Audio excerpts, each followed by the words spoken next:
Hello and welcome to Dragnet live from OTRGold.com. I'm your host Austin Block. Happy Monday. I'm wearing my Star Wars shirt. I know today's May 5th. It's Cinco de Mayo, but it yesterday was May the 4th, which is Star Wars Day for those nerds out there. So this is it. This is my tribute to Star Wars. Pop quiz. What is the only date on the calendar that is also a command? Think about that one. First person to put the chat in, first person to put the correct answer in the chat gets my undying respect. Okay, today we're listening to episode 149. Title is The Big Bunco. It originally aired April 17th, 1952. It's about an experienced con man who sets up operations in Los Angeles. From his first two victims, he gets more than $8,000, which in 1952 is a significant amount of money. You've got one lead on the suspect, his method of operation. Your job, get him. Okay, so I just basically told you what the narrator is going to say at the beginning, but I got to keep the people around that are here. Before we jump into that, let me just tell you what's happening in the history, the month this episode is broadcast. Dwight Eisenhower resigned as Supreme Commander of NATO the same month. A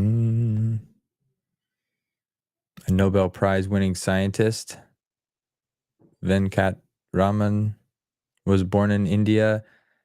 He won the 2009 Nobel Peace Prize in Chemistry for research into ribosomes, ribosomes. If someone knows what a ribosome is, please tell me.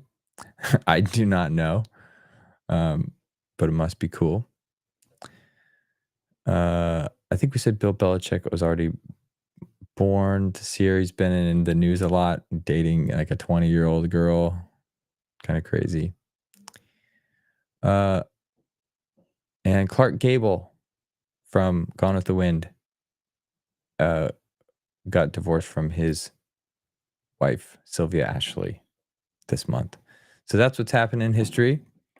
If you want to read any of the other ones, you can click that link in the description. Let's see. March 4th. Yes, Paul got it. It's the only date on the calendar that is also a command.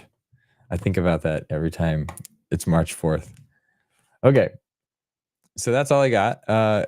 Tell me what you did on the weekend, please. I'm pulling this up. What did I do this weekend? It was the weather was a little crazy. It was sometimes overcast, sometimes nice and sunny.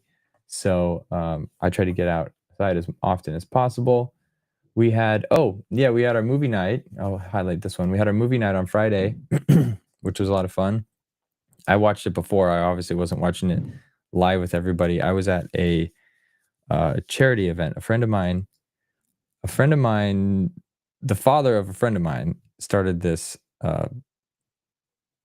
charity that helps women get out of bad situations. And they can go stay in this home and get help and all this stuff. But they do an annual charity event, like gala, and the thing's called Mama's Hands.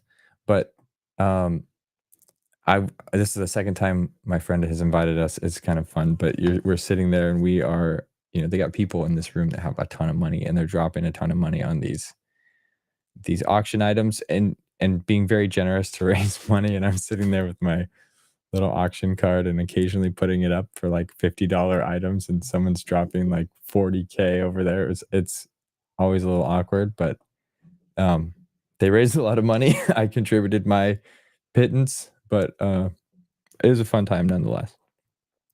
But that's where I was, so I couldn't join the movie live with you all, but I was tuning in. I saw that there was some fun comments going on. I'm glad you all enjoyed it. All right. So yeah, tell me what you did. Anyway, here we go. Sit back, relax, and enjoy the show.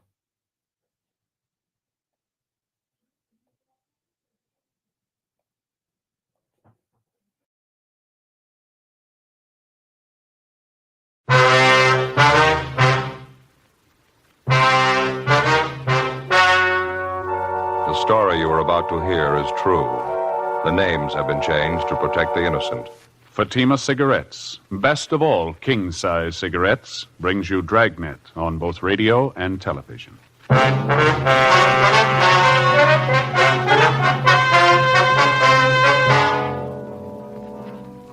You're a detective sergeant. You're assigned a Bunco detail. An experienced confidence man has set up operations in your city. From his first 2 victims, he gets more than $8,000. You've got one good lead on the suspect, his method of operation. Your job, get him. Prove Fatima quality yourself today. Compare Fatima with any other king-size cigarette. You'll find Fatima's length filters the smoke 85 millimeters for your protection. Fatima's length cools the smoke for your protection. You'll find Fatima's length gives you those extra puffs, 21% longer than standard cigarette size. And in Fatima, you get an extra mild and soothing smoke, plus the added protection of Fatima quality. Remember, Fatima gives you more for your money. Buy Fatima in the bright, sunny yellow pack. Best of all, king-size cigarettes.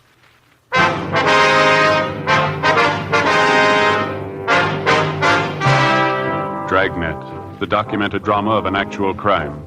For the next 30 minutes, in cooperation with the Los Angeles Police Department, you will travel step by step on the side of the law through an actual case transcribed from official police files. From beginning to end, from crime to punishment, Dragnet is the story of your police force in action. It was Tuesday, December 9th. It was windy in Los Angeles. We were working the day watch out of Bunco detail. My partner's Ed Jacobs. The boss is Captain Steve. My name's Friday. I was on the way into the office, and it was 7:50 a.m. when I got to room 38. Bunco detail. Oh, good morning, Joe. Hi, Charlie. How'd you make out yesterday? Nothing. No luck at all, huh? Nothing's going to help us much. Got the same description on the guy. Used the same name, same M.O. Didn't get anything we don't already know about him. How about you? Your luck any better? No, about the same. Checked out the building where the suspect rented office space. He moved out 3 days ago. No forwarding address. Checked the hotel he was supposed to be stopping at. Didn't pan out. Give him time. He'll stick his neck out again. Well, it doesn't guarantee we'll reach him. Too late to start when the complaints come in. We're going to have to dig up a faster way of getting to him. Hey, you got a match? Yeah, sure, Charlie. Here you are. Thanks. You bet. Oh, by the way, what's this I hear about your partner? What? Ed Jacobs understands you're losing him. Oh, yeah, temporarily anyway. What's the deal? Well, he's going on a loan out up at the academy. Going to be an instructor up there 2 months anyway, maybe more. When does this happen? Tomorrow, the 10th. What are you going to do for a partner? You and Ken going to work together? No, the captain's bringing in a new man, young fella. He's been working in the business office. You mean the big Irish kid works the early morning? No, this boy's been working days. His name's Bill Lockwood. I asked for him as soon as I found out I was going to lose Ed. You know him? Well, a little bit, yeah. You remember Ben Romero? Yeah, sure. Well, Lockwood's a nephew of Ben's, sister's boy. Tall, red hair. Oh, yeah, I've seen him around. Seems to be a nice enough kid. A good record, has he? Well, the captain thinks so. Figures he ought to work in pretty well. Oh, by the way, have you seen Ben's wife lately? Yeah, I did a couple of weeks ago. Seems to be doing all right. Still misses Ben, of course. Yeah, I imagine. Her little boy's sure getting big. Looks a lot like his dad, too. Miss him quite a bit yourself, huh? Yeah, Charlie, I guess I do. Well, I better get on my horse. I got some checking to do. I hope the Lockwood boy works out for you. Well, I think he'll do all right. Can't say I'd be crazy about the idea myself. How do you mean? Breaking in a new man. No detective experience. When I go out to pick up a thief, I like to figure I've got some good backing. I mean, a partner I'm used to. Tough enough watching out for yourself, let alone a green youngster. Well, somebody had to do it for us. That's the way it goes. Yeah, I suppose. I remember when I first started. It didn't come much greener than me. Partner did all the work, took all the chances, helped me every foot of the way. He never mentioned it once. I never forgot that. He's a good cop. What was his name? Ben Romero.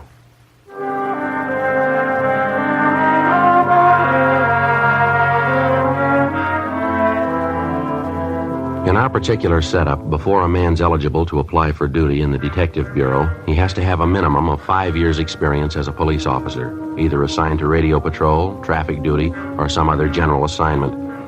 After the initial 5 years of service, the men go through a screening process to determine which department and which job they'll fit into best, some position that they seem to show a natural aptitude for. If a man applies for duty in a division of the Detective Bureau, and if he's accepted, he's assigned a partner to work with the day he goes on the job, generally a working detective with some experience. In the case of Ben's nephew, Bill Lockwood, He put in his first 5 years working Wilshire traffic and also doing radio patrol in Hollenbeck and 77th Street divisions. After spending another 11 months in our business office, Captain Steed put in a request for him, and he was transferred. When I heard Ed Jacobs was going to be loaned to the police academy as an instructor, I talked to Captain Steed about Lockwood, and he assigned him as my new partner. The changeover happened in the middle of one of the toughest investigations we'd had in months. A Bunco artist who was working hard at the business opportunities racket. The following morning, December 10th, Bill Lockwood reported in for work, and we drove out to check a potential lead on the suspect. On the way, I laid out the case for him. Nothing on the man in R&I, huh? No record at all? No, not as far as we know, Bill. Checked Brereton up at Sacramento, CII. Nothing doing there. He couldn't help us. What have you been going on? His description? Yeah, that and his M.O. and his name. He uses a different alias on each job. Russell Preston, that was the last name he used. I see. He usually starts by putting a want ad in the paper, is that it? Well, he rents himself an office first, usually a pretty expensive one, well furnished. Then he hires a good-looking secretary, has her put a want ad in the daily papers for him, and he's in business. How do the ads read? The usual? Yeah, typical thing you see in the daily paper. A business opportunity for people with vision, good investment, high profits, apply now, you know. And then he gives his address and phone number. There's nothing clever about it, but people still go for it. He get many replies, do you know? Well, we figure he got between 20 and 30 on that last deal he pulled. Seems all he has to do is land one victim out of the bunch with enough money, and he's got it made. Took his first victim here for $5,000. Second one for $3,200, both elderly women. Took them for their last dollar. About the way he sets up the deal with these different businessmen, Joe, I don't think I got it quite straight. Well, how do you mean? Well, say the owner of that manufacturing plant this Russell Preston lined up. Yeah. You say Preston went to the plant, introduced himself as a business advisor, told the owner of the plant he had some people with money to invest. He convinced the owner he was legitimate. Yeah, that's right. Then Preston had his two victims shown through the plant and convinced them they ought to invest their money in the business. Yeah, that's it. Do you mean to say the plant owners were acting in good faith? Well, they were all checked out, Bill. Everything about them. They all have good business reputations. They didn't know any more about the deal than the victims. They needed more capital for their business, and they figured this was it. This Preston, or whatever his name is, sure must have a line that won't stop. He's got everything that goes with it. Nice clothes, well-mannered, good-looking. He doesn't try to high-pressure anybody. Tells them if they have confidence in him, he'd be glad to invest their money. If they hedge at all, he shows them right through the office. Pretty good pitch. Once they're sold on him, he's got him over a barrel. It's about the size of it, yeah. Funny there's no record on him. Sure sounds like he's had a lot of experience. What are the other names he's used, you remember? Well, just two of them we know of. Russell R. Preston and George A. Fairchild. I guess the newspapers have been checked out, huh? The ones he ran the what ads in? Yeah, they've all been talked to. All their personnel have been notified to watch for ads of that type. Be one way to get a lead on him if he tries again. Well, what about the buildings where he rented office space? Couldn't the people there help any? Well, they confirmed his description. We picked up samples of his handwriting. That's about it. He only rented the offices long enough to cover his deal, about 2 weeks. Let's see, what 100 block is this, Bill? Can you see over there? Let's see. Yeah, 1700. Well, we want the next one, 1811. Who's this woman we're going to talk to? Vivian Castle, that right? Yeah. I'm not sure if she's the right girl or not. Got the lead from an employment agency. Chance she might be the girl Preston hired to be his secretary. I don't know. Oh, good parking place up there ahead, huh? Yeah, that's good. You can pull up anywhere along here. It's fine.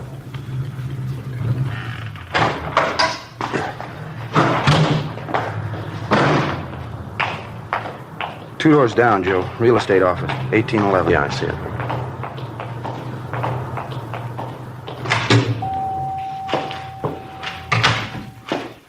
Good morning. Good morning. Can I help you? Police officers, ma'am. We'd like to talk to a Miss Castle, Vivian Castle. Oh, I'm Vivian Castle. Well, here's our identification. This is my partner, Officer Lockwood. My name's Friday. How do you do? How do you do? What is it you want, officers? We'd like to find out if you know a George Fairchild, ma'am. Fairchild? No, I don't know anyone by that name. How about a Russell Preston, miss? That mean anything to you? Well, I used to work for Mr. Preston, Russell Preston. About how long ago was that? A month and a half ago. Mm-hmm. Where does he have his offices? Well, he did have them on South Grand near 8th, the old Belmont Harris building. Why? Would you mind describing Mr. Preston for us, ma'am? Just a general description of him. He was about 40, 45 years old. Brown hair, a little gray. Nice build. Seemed to be a very nice man at first. Always dressed so nice. Just wore a dark blue suit. Seemed to be very nice. Checks out so far, Joe. Yeah. Would you mind telling me what it's about? We'd like to locate Mr. Preston, ma'am. You any idea where he is now? I wish I did. I'd call the State Labor Commission. He seemed like such a nice man. I've never been so disappointed in my life. How do you mean, Miss Castle? He owes me 2 weeks' pay, $65 a week. Hired me as a private secretary. Good jobs aren't hard to get now either. He can't say he was giving me a break when he hired me. Are you from the Labor Commission? No, ma'am, we're not. Could you tell us how long you worked for this Mr. Preston? Just the 3 weeks. He said I was going to get paid every Friday. Gave me the money for the first week, and that's all. Kept waiting for my pay, but he kept putting me off. Last week and a half, he didn't even show up at the office. I was there all alone, 8 hours a day. Finally, the building manager showed up and told me it was all over. Mr. Preston closed the office. Didn't even have the decency to come in and say thank you, goodbye. I just left. And you have no idea at all where Mr. Preston is now? No, sir, I wish I did. Were there any office files, mail files, any way to get a possible line on him? Not as far as I know. I didn't keep any files for him. Matter of fact, I didn't do any work at all. Just a showpiece. I guess that's all he kept me there for. There's no reason why he shouldn't pay me, though. Are you sure you're not from the Labor Commission? Did Mr. Preston ever have you place any want ads in the daily papers, Miss Castle? Yeah, he did a couple of times. Ads for business opportunities, you know. He was in the investment business, helped people invest their money. Would you happen to know anyone who invested money with him? I mean, would you know them by name? No, not by name. Quite a few people came through the office. I know a few of them made deals with Mr. Preston. I wouldn't remember their names, though. And you don't know any friends he might have had in town? Any of his business associates? No, sir, not a one. I didn't know he had any associates. How about where he was staying, Miss Castle? You must have known that. Now, the first week I was there, I did. It's the only week I got paid for. He was staying at a small hotel on South Flower. He moved the next week, though. I don't know where he went after that. Neither does the hotel. I asked them. Well, during the time you worked for him, ma'am, did you ever have anything to do with Mr. Preston socially? I mean, was it part of your job to go out to dinner with him, things like that? I did once or twice when he asked me. I didn't think it was part of my job, though. Mr. Preston didn't mention it either. Once we went out to dinner, just the two of us. Another time we went out with my girlfriend, Norma. I had a terrible time. Mr. Preston was awful. And how do you mean, miss? Well, he drank too much and was throwing his weight around. You know, the boss. And he kept making a play for my girlfriend, Norma. I think he liked her quite a bit. Sure was embarrassing, though. Look, would you mind telling me what's the matter? Is Mr. Preston in trouble with the police? Yes, ma'am, I'm afraid so. He's cheated some people out of quite a bit of money. It's not the first time either. Well, what was it? What did he do? Confidence scheme. Selling interest in the company he had no connection with. If that isn't the limit. I guess it's my own fault. I should have known better. It's happened before. Ma'am? They hire you. They give you a beautiful office, nice soft chair to sit on. They never give you any work to do. You don't have to lift a finger. I finally got the drift. Yeah. Those are the kind you have to watch out for. Bill Lockwood and I continued questioning the former secretary of Russell Preston, alias George Fairchild, but she was unable to come up with any kind of a definite lead as to the suspect's whereabouts. We left our card with the girl, and she promised to contact us in the event she came across any information regarding Preston. For the rest of the day, we ran down 3 more possible leads. They came from an informant, a head waiter in a second-rate nightclub, a small-time grifter with an axe to grind. And they all figured they had the right answer, where to find Preston. We checked out the 3 locations they gave us, a motel out near Santa Monica, a rooming house in Hollywood, a cocktail lounge in Highland Park. Not one of the 3 paid off. Russell Preston, alias George Fairchild, wasn't known at any of the places, either by name, dress, or physical description. During the next 3 weeks, along with Sergeants Charlie Riblett and Ken Scarce of Bunco Detail, Bill Lockwood and I ran down every possible lead on the suspect. Hotels, the want ad departments of the daily papers, managers of downtown office buildings, secretarial employment agencies, small businesses advertising stock for sale. They got us nothing. Despite all the precautions and all the legwork, on January 6th, we got a call from a Mrs. Marie Barrett in the Westlake Park area. She owned and managed a toy shop just off Wilshire Boulevard. Bill Lockwood and I drove out to talk to her. Yes, and they told me it was the opportunity of a lifetime, a big opportunity. I just can't believe it. Can't understand it. Why, he even took me out and showed me the factory. Him and the man who ran the place. They're making plastics. Showed me the whole plant. You say the plant was out in Glendale, ma'am. Whereabouts? It was right along San Fernando Road, maybe a mile or 2 before you get to the airport. They showed me through the whole plant. Who showed you through, Miss Barrett? Owner of the place in this, Mr. Fairchild. It's a big place, making plastics of all kinds. Can't say I wasn't impressed. What was Mr. Fairchild's first name? Do you remember? George Fairchild and Associates. That was the name on the door of the office when I went up to see him. Of course, I really didn't have a notion of investing in money when I first went up. It was a newspaper ad, you know, and I answered lots of them. Kind of a hobby with me. Yes, ma'am. So I went up to see him and we talked, and as I say, I wasn't thinking of investing any money, but Mr. Fairchild seemed like such a nice man. Seemed to have a good business head on his shoulders. Well, ended up with me putting my whole savings account into the plastics plant. $6,400, every penny of it. I haven't heard from Mr. Fairchild since. I just don't know what to think. I can't understand it. Do you have any idea where to contact this Fairchild now? Any address, telephone number? Well, I called his office. It's in the Oxford Exchange Building. Mm-hmm. There's no answer, though. They say it's disconnected. I've been trying for a week to contact Mr. Fairchild. I mean, $6,400. I just don't know what to do. It's all my savings. I don't know what to do. Oh, well, you excuse me, please. Customer can't afford to miss a sale now. Yes, ma'am. You go right ahead. Ellen, will you help this lady, please? Looks like he scored again, huh? I wouldn't doubt it. She seems to do a fair business here, huh? I mean, after Christmas and all. Yeah, I suppose. Of course, the women go for it. You hang up a sale sign, you can't beat them off with a club. That's right. See this gadget here? Pretty clever, huh? Yeah. Miniature Sherman tank. What's it do? Watch.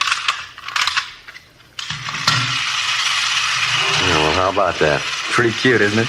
Cannons on the side, sparks coming out. My nephew got one for Christmas. I got a lot of power. Treads will climb over just about anything. Uh-huh. Sorry to keep you waiting, officers. Customers have to be attended to. Surely we understand. Now, about this money you gave Fairchild and Miss Barrett, the $6,400, how'd you work that? I mean, did you give him a check, or how'd you do it? Yes, I gave him a check. It was cashed the same day I gave it to him. I found that out from the bank. What was it you were supposed to get for your money, ma'am? Interest in the plastics company, 1/5 interest. Seemed like such a good idea at the time. Did you ever discuss the deal with the owners of the plastics company? I mean, when Mr. Fairchild wasn't around? No, I guess I never did. Mr. Fairchild didn't think it was a good idea. Said he wanted me to get the most for my money, and said he was afraid if the company owners talked to me alone, they might argue me into taking less profit. Didn't want me to talk to him at all if he wasn't around. And you weren't suspicious of him at all, huh? Mr. Fairchild? No. Very nice man. There are a few things he did that made me a little uncertain, but he always explained everything to me. He always had a good reason for everything he did. Nice man, clean-cut, well-dressed, beautiful manners. Never take him for anything but a gentleman. You'll see what I mean. Wait till you meet him. Yes, ma'am. Just a perfect gentleman. I don't know what to think. I can't call him a crook. He just isn't that kind. Well, he took your money, Miss Barrett. Yes. What else would you call him? 2:18 p.m. When we got through interviewing the latest victim, Marie Barrett, Bill Lockwood and I drove out to the plastics company on San Fernando Road where we talked to the owner and manager. The story was pretty much the same. The suspect, using the name of George Fairchild, had called on them 3 weeks before, introducing himself as an investment counselor. He told them he had clients with money to invest in a growing industry such as theirs, and they went for the story.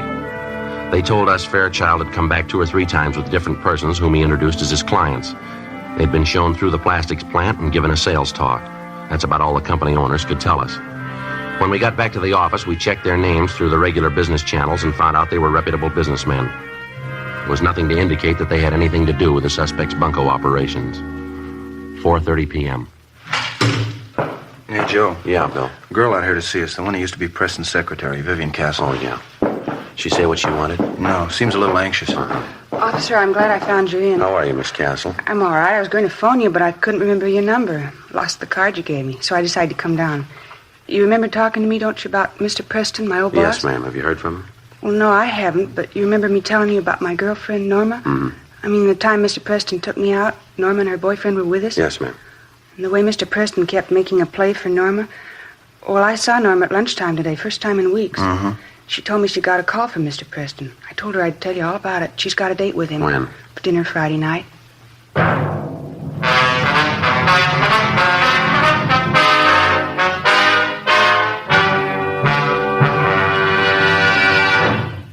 You are listening to Dragnet, authentic stories of your police force in action. To show our confidence in Fatima, we make you this money-back guarantee. Buy a pack of Fatimas. Enjoy Fatima quality, extra mildness, and superbly blended tobaccos. If you're not convinced Fatima is better than the king-size cigarette you're now smoking, just return the pack and the unsmoked Fatimas by August 1st, 1952, for your money back plus postage. Fatima, Box 37, New York 1. Prove Fatima quality yourself. Compare Fatima with any other king-size cigarette. 1.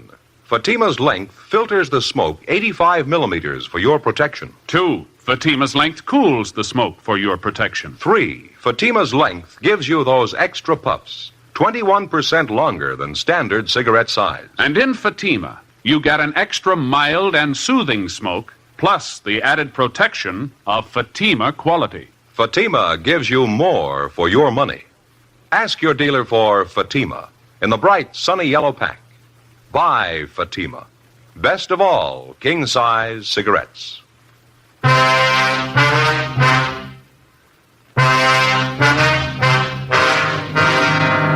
Wednesday, January 6th, 4:50 p.m. We called Vivian Castle's girlfriend, Norma Cummings, and then we drove out to talk to her. The Cummings girl told us that Russell Preston had telephoned that morning and made the date with her for Friday night at 7:30. He said they were to have dinner at a nightclub out in the Wilshire district. He also mentioned to her that he was staying in a hotel, but she didn't know the name of the location. We made arrangements for a stakeout at Norma Cummings' apartment. The girl agreed to cooperate with us. Thursday, January 7th. We checked with the personnel at the different restaurants, bars, and nightclubs which Preston and the Cummings girl were to visit. Some of them remembered Preston, but as far as they knew, he hadn't been back. We left our cards with each one of them, and we asked him to contact us if he should return.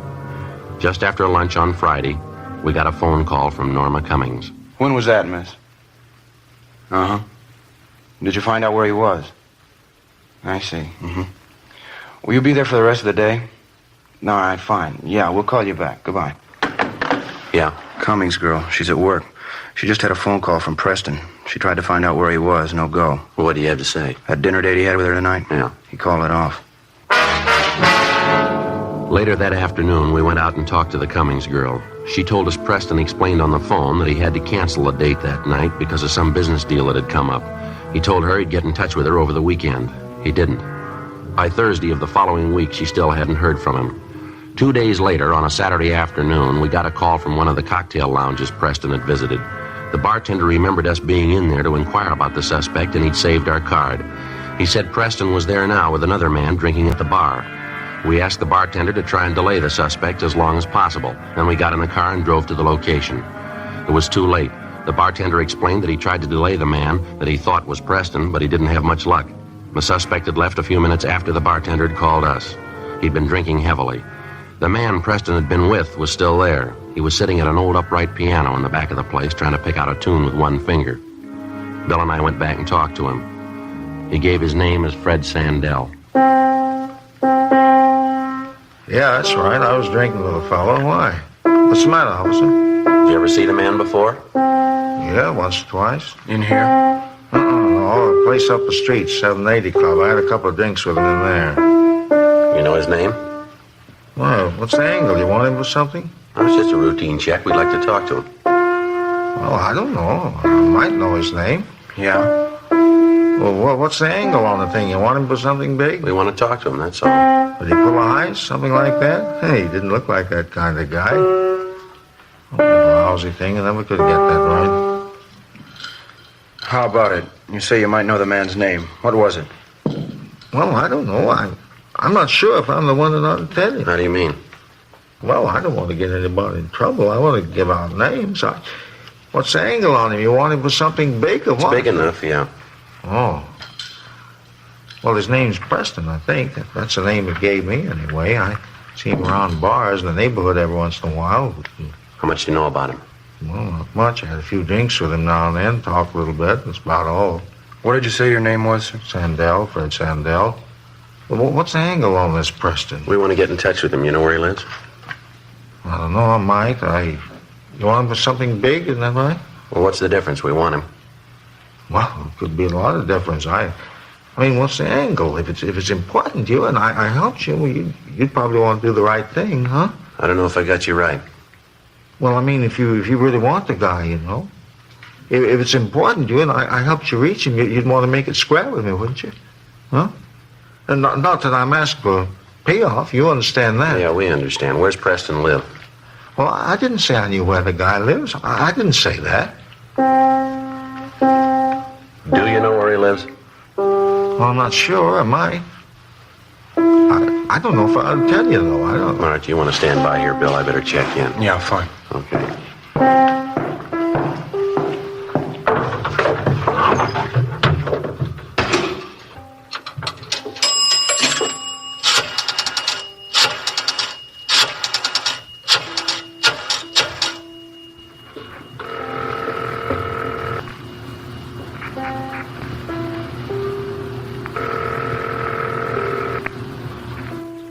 City Hall.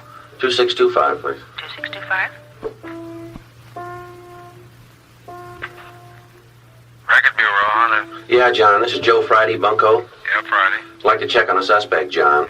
He gives the name of Fred Sandell. He's a WMA, about 45, 5'10", 170 pounds, brown hair, brown eyes, ruddy complexion, small scar just below the left ear. Okay. Want me to call you back on that? Yeah, would you please? I'm at Dunkirk, 35016. Right, I'll call you. Thanks. Oh, say, John, could you switch me over to Bunco, please? I'm calling from outside. Yeah, sure. Hang on. Thank you. Yes. Would you switch? Switch this call over to Bunco detail, please? Bunco detail, surely. Bunco, Riblin. Joe Friday, Charlie. Anything doing? Oh, yeah, Joe, quite a bit. That suspect of yours, Russell Preston, Mm-hmm. he's been picked up. Yeah? Well, how'd that happen? A radio car picked him up, 8th and South Grand. Drunk charge, I understand. He was pretty well plastered, wandering around in the middle of the street. Had quite a bit of money on him. They brought him into robbery for questioning. Are you sure he's Preston? Yeah, description checks, a couple of sets of identification on him, too. One for Russell Preston, one for George Fairchild. Well, where they got him now? Next door, interrogation room. Ken Scarce is talking to him. He's copping out on 2 of the jobs he pulled. Okay, Charlie. Thanks a lot. We'll be right in. Right, Joe. All right, bye.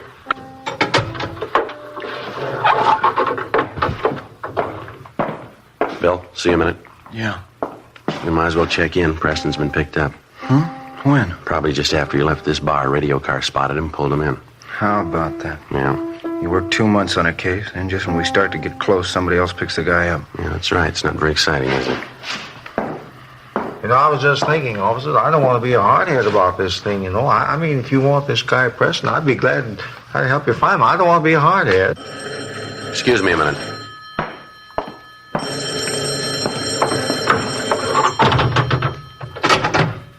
Yeah.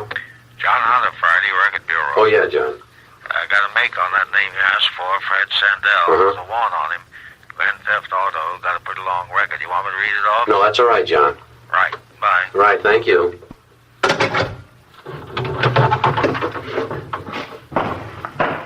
What do you say, Sergeant? Suppose we sit down and have a drink and talk things over. And I'll show you where I think this Preston hangs out. I mean, if we make the right deal, Well, it's already been made. You want to grab your top coat there? We'd like to talk to you downtown. Me? What for? What are you talking about? Grand Theft Auto. They want you, mister. Oh, wait a minute. You made a mistake. You didn't come in here looking for me. You're not even assigned to my case. Well, this ain't fair. Get your coat. Let's go. Yeah, but this ain't fair. You come in here looking for Preston. You didn't want me. We do now. Well, what kind of a deal do you call that? You're looking for Preston. You picked me up. Well, what's the angle? There's no angle. Some days you got to settle for less, that's all. Come on, let's go.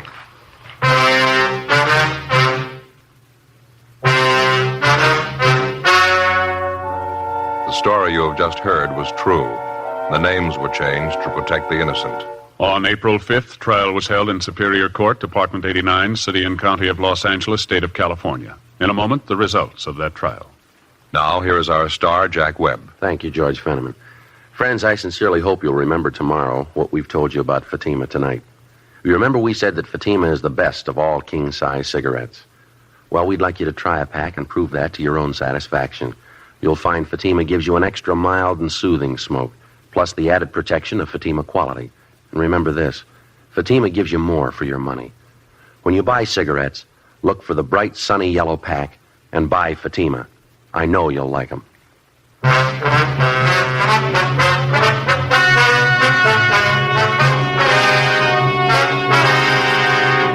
Russell R. Preston, alias George Fairchild, alias Robert Fairchild, was tried and convicted on 3 counts of grand theft. Fred Sandell was tried and convicted of grand theft, 1 count. Both men received sentences as prescribed by law.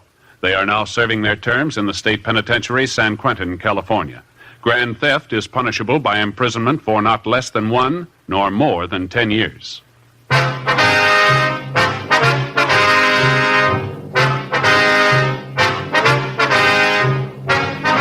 You have just heard Dragnet, a series of authentic cases from official files.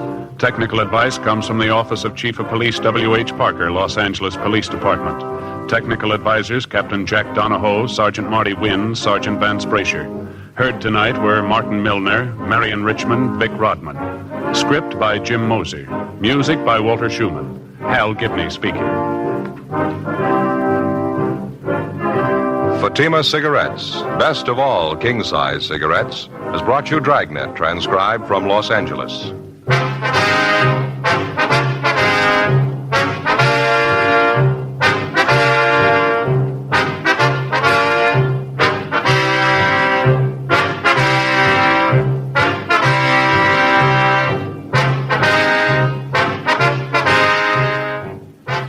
Now it's Counter Spy on NBC.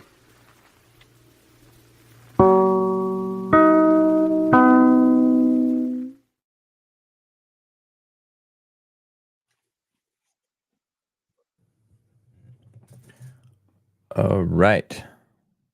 How come that thing's not going away? There we go. Took a second. Has anyone listened to Counterspy? I'm like, all these teasers at the end of these Dragnet episodes are working on me, but I haven't actually listened to it. So if you've listened to Counterspy and it's worth listening to, let me know. There's a Counterspy video game. I should have searched Counter. That's not it though. So who's the big star in Counterspy? Let's see. Counterspy Radio. Espionage drama radio series that aired on the NBC Blue Network. So at some point I want to make a video on the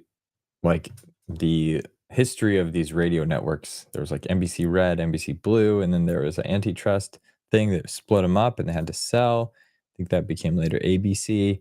I've read like in a few of these different wikis trying to understand it, but I want like an explainer video.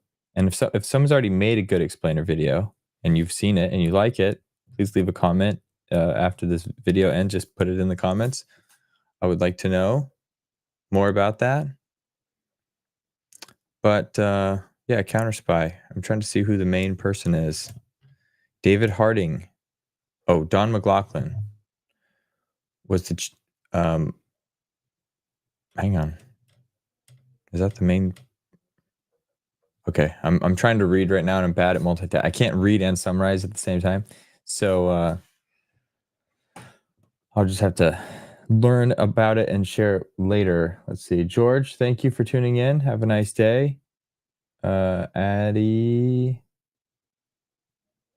It's Bill Lockwood. Hang on, I'm trying to catch up on the comments here. Oh, Roscoe, we'll end with this one because I like Counterspy. It was on NBC Blue, then back on NBC. Okay, so it's got the seal of approval from Life with Roscoe that it's a show worth listening to. So if you're craving more stuff between now and Wednesday when we're back for our next stream, go check out some Counterspy. Until then, wish you all the best and look forward to seeing you again Wednesday morning. See ya.